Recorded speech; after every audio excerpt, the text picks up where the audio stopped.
Good morning. I apologize for the lack of video last week. Things have been really crazy busy. We have been selling Girl Scout cookies like crazy and we've met our goal. So proud of the girls. 3,543 boxes. It was fantastic. It was a lot of work, but it's done and now we get to reap the rewards of our hard work. So 2 weeks ago on my last video, I weighed in at 273.2 pounds. I did weigh in last week and I have proof of it. I'll post it right here. Last week we weighed in at 273.2. Let's see where we're at today. 268. I'm finally into this 260s. That's down 4.8 pounds. So today we're gonna weigh in again and see where we're at from the 268 and then compare it to what the week before that was of 273.2. So let's go in. Last week the weight that we didn't show you was 268. And this week we're down 264.8. So that's a total of 8.4 pounds since the last video. 264.8 pounds. That's incredible. So if you do the math, from my earlier 273.2 pounds, that's 8.4 pounds. So total, I've lost 52.2 pounds. And I started this diet like officially January 16th of 2019. And today is, I believe, the 19th or 20th. And that's just over 2 months. And it's kind of hard to imagine what 52.2 pounds. So I actually looked up a couple ideas after I was done weighing in. One of the examples is that's the average weight of a young female Labrador. It's also the average weight of a 6-year-old. So if you see a 6-year-old child running around, I've lost a 6-year-old child. This diet is not a joke. It works. You just gotta put in the effort and it works and it happens. That's a 45 plate at the gym plus another 5 plate. I mean, next time you put something on the rack, pick that up and be like, holy cow, that's a substantial amount of weight. That's what I've lost and I couldn't be prouder of it. But getting into today's title, what is ketosis? Everybody says, oh, I'm on the keto diet. Oh, I'm in ketosis. What does that mean? And I actually looked up the definition. And ketosis is a normal metabolic process when your body does not have enough glucose for energy, it burns stored fats instead. So basically what that means is you, over your lifetime, have been told through the pyramid or my plate, whatever you want to call it, that we're supposed to be eating lots of breads and grains and stuff like that. Well, unfortunately, that does also store a lot of fat. And what you need to do in order to get into ketosis is cut out all those fats and breads and stuff like that. And we've talked about that in previous videos about things that you should not eat and you should avoid to stay in ketosis. Excuse me. So when you're eating those high-fat diets, your body runs out of those carbs to consume for energy. So instead what it does is it consumes the fats that are in your body. And that's how you lose weight so rapidly. So all that fat that's been stored up over time, it just dissipates because your body needs to run off of something. It needs to run off of energy. And you're tricking it to running off of your fat cells rather than the carbs that you use. And the bonus to this is when you eat fats instead of eating carbs all the time, you're not as hungry for as often. With carbs, you tend to eat, or high carb diets, you tend to need to eat every couple hours, maybe every 3 hours, and you're always hungry. Weirdly enough, when you're on the keto diet, you tend to be fuller longer, if that makes more sense. And it gives you the false sense that something's actually happening, that you're actually losing weight. But you are losing weight. And the only way to tell is a scale. But I want to go over some common signs of when you know you're in ketosis. Things like bad or sweet breath. You'll have an appetite suppression like I was talking about. At first you might have a little bit of short-term fatigue, and I'll get into what the keto flu is in a minute. strong smelling urine. It almost smells kind of acidic at times. I know that's not a great side effect, but it is what it is. You're urinating out ketones. You're urinating out that sugar. You're basically becoming sugar free, so to speak. I've heard people say keto crotch. That's you can look it up. It's just you get a foul smell from your private area. I never had that. Some people do have that. Some people had short-term fatigue as well, is what I found out. So those are some common signs and symptoms. What is the keto flu? The keto flu is something that not everybody gets. Some people do get it. It lasts for a different amount of time from a bunch of different people that I talk to. There are ways to fight that. You can look that up online. One of the things that my wife got for me that was really helpful was pink Himalayan salt. If you sprinkle a little bit of that on some of the foods that you're making, it helped for me. The keto flu wasn't that bad. I had a couple of days that were kind of hard, but other than that, it was pretty consistent, pretty simple. Common side effects when you're on the keto flu is headache, fatigue, irritability, definitely irritability, difficulty focusing. They call it fog brain. Lack of motivation. I've heard some people experience dizziness or sugar cravings and possibly nausea.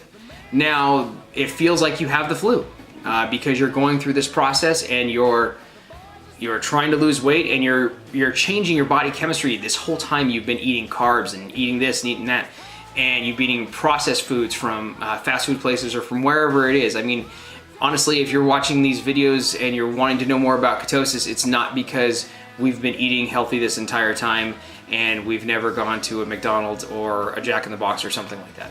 So we've been doing these things this entire time to try to, just eat, and now we're trying to change our diet habits. It's from those things, and you're shocking your body into this system. So, with all of that said, how do you test to see if you're in ketosis? How do you know? Well, besides the urine and stuff like that, there are ways to test it. One of them is called a urine test strip. The urine test strips have a scale on it. It goes from light to like a dark burgundy, depending on what kind of brand you get.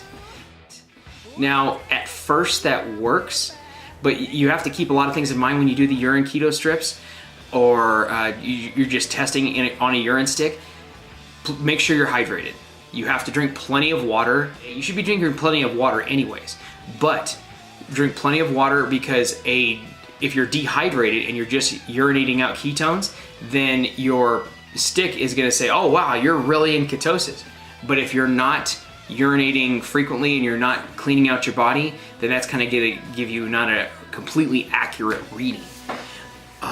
Another thing that I found that a lot of people have suggested was blood tests.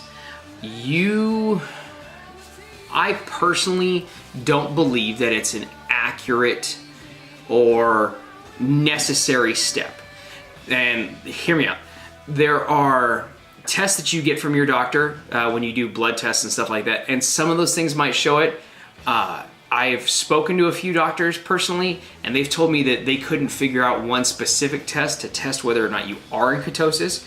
However, there are some testers like Keto Mojo and Precision Extra, and those are ketone testers, and they test the sugar that's in your blood to see whether or not you're in ketosis, and there's a range and it's on the box and everything like that.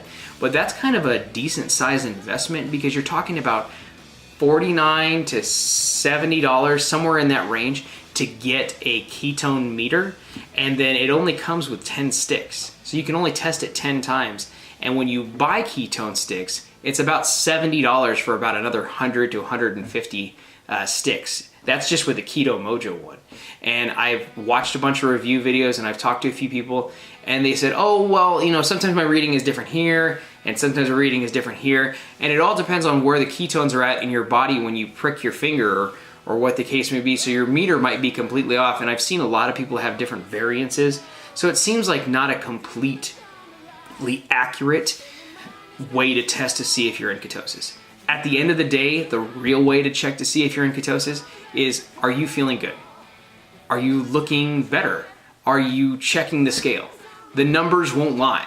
If you're losing weight, you're losing weight. And ketosis is just a term for a low carb diet. To try to achieve perfect ketosis, from what I understand, seems kind of impossible, or really, really hard to obtain. But trying to get to that point, for me, it's worked. I mean, 52.2 pounds, that works.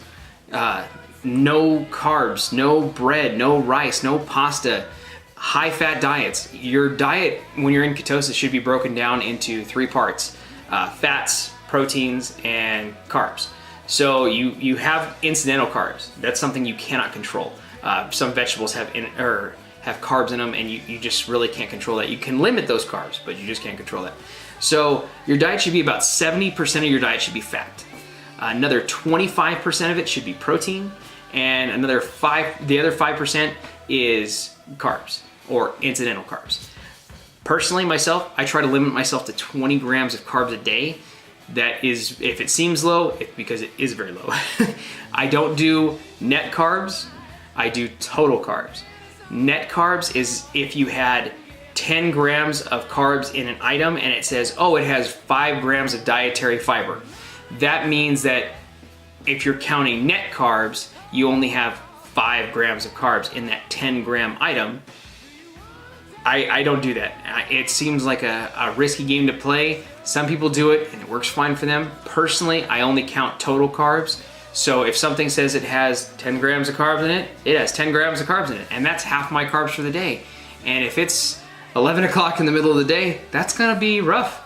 So, because you never know what you're gonna experience. You never know what the day's gonna hold. Things might change. You might have to eat somewhere else because you're doing something or something's come up. Just try to plan out your day. I use the MyFitnessPal app. It's by Under Armour. It's a free app, and you can adjust the settings in the back to make it to be the values that you want to obtain your goals.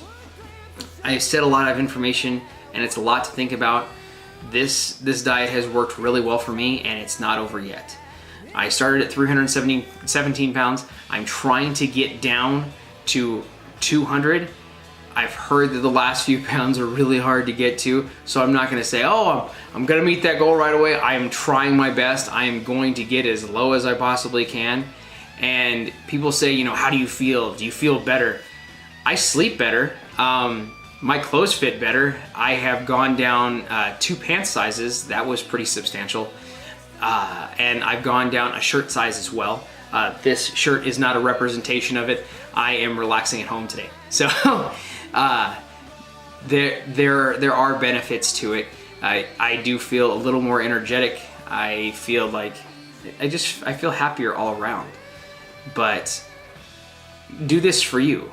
Don't do this because you're trying to impress somebody. I'm not making these videos because I want to become famous or because I want somebody to follow me and get all the Instagram or YouTube followers. I'm doing this because there's so many people out there that are charging for information, and they're charging for diets, and they're charging for this. And this type of information to make yourself healthy, to make you to be able to survive a daily life, that's something that should be given to you freely. I don't think that you should be charged to maintain a healthy lifestyle, to be able to live, to see your kids graduate, and to be able to participate in their daily activities, or to love your spouse or your family members because you're still around. That shouldn't cost things. You shouldn't be charged for those things. Access to gyms and stuff like that, I get that. But access to information, that's crazy to be charged for that. And for people to say, oh, well, thank you for following my diet, here's your bill. That's crazy. That's why I'm doing this. I'm doing this because I have worked really hard to try to learn all the information, and I think that if somebody is able to take this information and better their lives and make themselves happier at a younger age and have that much more time than I am, then it's all worth it at the end of the day. So thank you so much for watching my video. I will get a video out next week as well on Wednesday. Please like and subscribe my video and hit the bell button so you get notifications. Also, I have an Instagram page. It's called Gassed Owl, Gassed_owl. I post pictures of food that I make and things like that. Please give me a follow and we can do this together. Thank you so much. You have a wonderful day.